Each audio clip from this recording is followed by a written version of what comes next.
And now joining us on the Comcast Business Hotline, the head coach of the Philadelphia Flyers, Mr. Rick Tocchet. Rick, what's going on, man? What's up, boys? How you guys doing?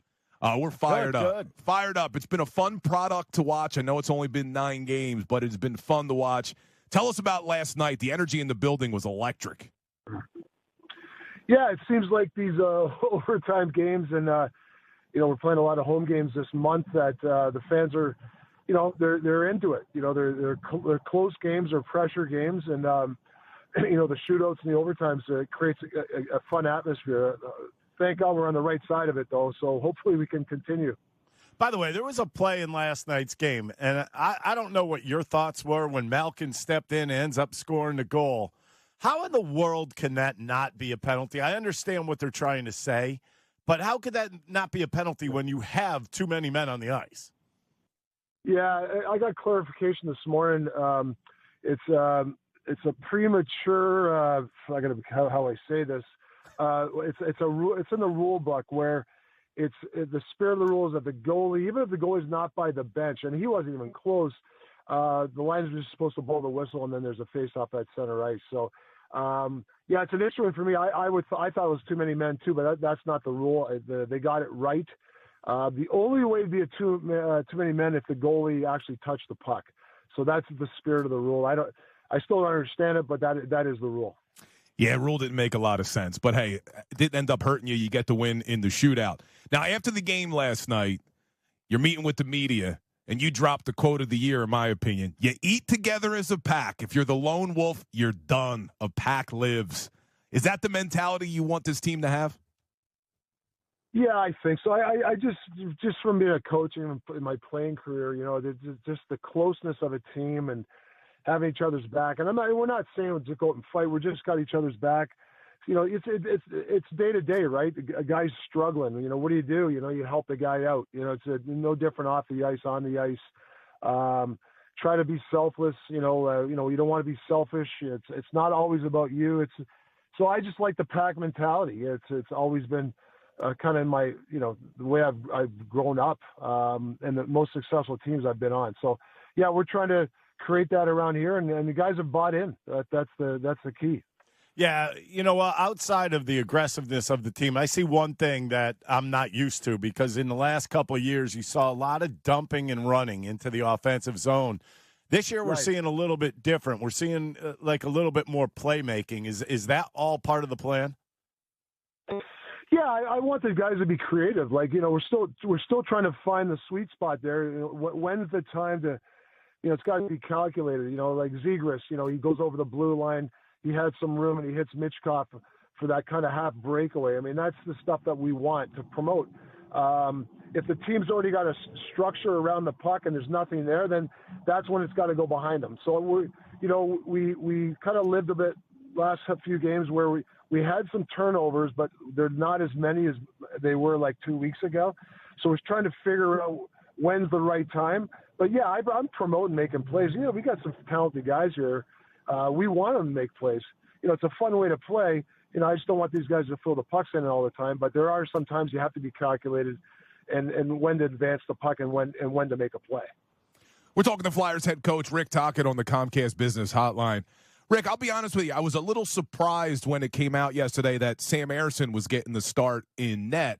I mean, what's the plan going to be going forward between Vladar and Ersson?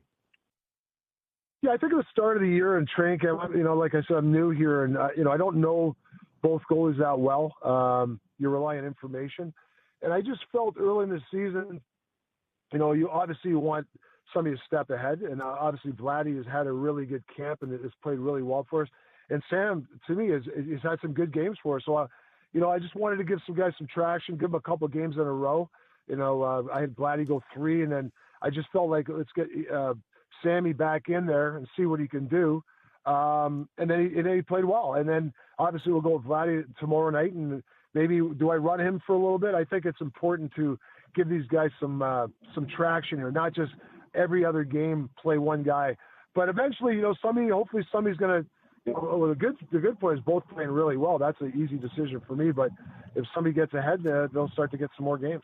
The other thing I've been seeing is, I mean, you look at Sanheim, he's not afraid to pinch in and come in offensively and break into the zone. But I've also seen, like, Drysdale kind of try it, and it doesn't work as well. How do you know when you become that type of defenseman that you can take it into the offensive zone with you? Yeah, so it's for a guy like Jamie, we know there's another level there, and I'll be honest with you, he's really done a nice job. And if you look at his analytics number, 5-on-5, when he's on the ice, you know, we're out shooting the other team, or we're getting chances. So, you know, he hasn't got rewarded for it yet. I still think he has to be more decisive on the blue end with shots. I think he can, you know, if he puts more pucks on net or challenges a guy up top, I still think that's in him to do it. But I'll be honest, he's really improved for me since, you know, even from last year. And so I think it's it's a little process with him, you know. Look at it took Sanheim a few years to really, you know, join the rush and be that offensive guy that everybody knows he can be. So I think it's just a process with him.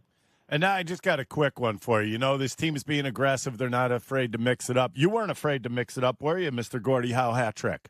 I believe you lead all time with 20 of them. Yeah, I think there's, you know, maybe the times have changed, but I think you can still get room out there.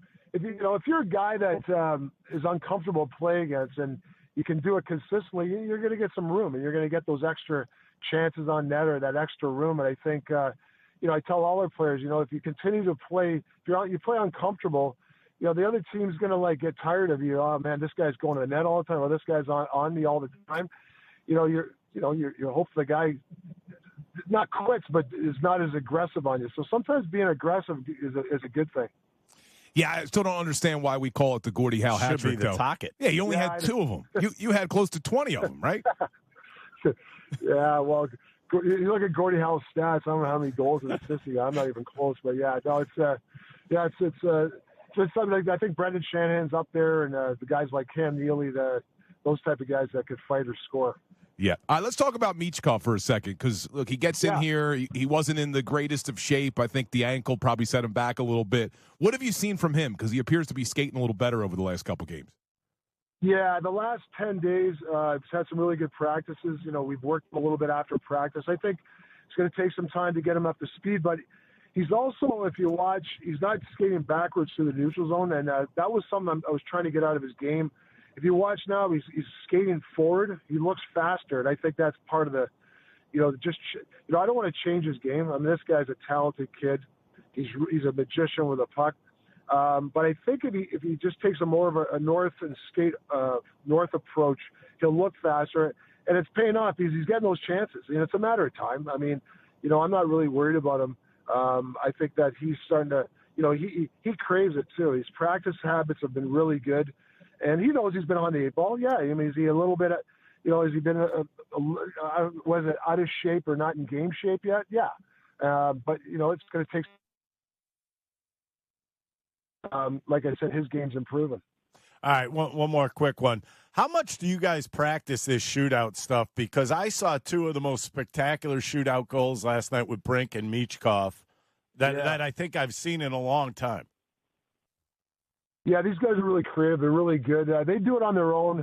We don't specifically have breakaways, but Kim Dillenbach, our goalie coach, will grab about 4 or 5 of those breakaways at the end of practice. But it's a bit of a gift. I mean, obviously, Zegras has his moves where, you know, he's got so much deception. Obviously, Michkov's really good on that move he does. Bobby Brick's, obviously, that double deke was unreal. So, yeah, it's a lot of – sometimes I stay, you know, when it comes to breakaways and the skill part of it with the shootouts, I kind of stay out of it. I might give them a little bit of advice here and there, but they're pretty skilled guys. I let them do the creativity, and they talk amongst themselves. They'll, you know, if you watch before they shoot, they'll talk to each other. Hey, this goalie tends to back in, so we might want to shoot this high, or this goalie it really challenges out a lot, so we want to fake and then we want to deke. So they talk it through, which is nice. Rick, we really appreciate the time, man. Great start to the season. Hopefully it continues. We'll talk to you soon. Thanks, guys. Thanks for the support. Take care. There he is, head coach of the Flyers, Rick Tocchet, on the Comcast Business Hotline. Always an entertaining interview with Rick Tocchet. He you know what's great? I mean, he tells us what he's actually thinking. Sometimes you get a coach come on, you don't get much. Well, you could hear probably why the players like him, too, because he communicates really well. He has an understanding of what they need to be to get better, too, and he's not going to try to overdo it every single day. And you think about Tocchet, and you think about his fiery way. I mean, I think he holds it in pretty well on the bench.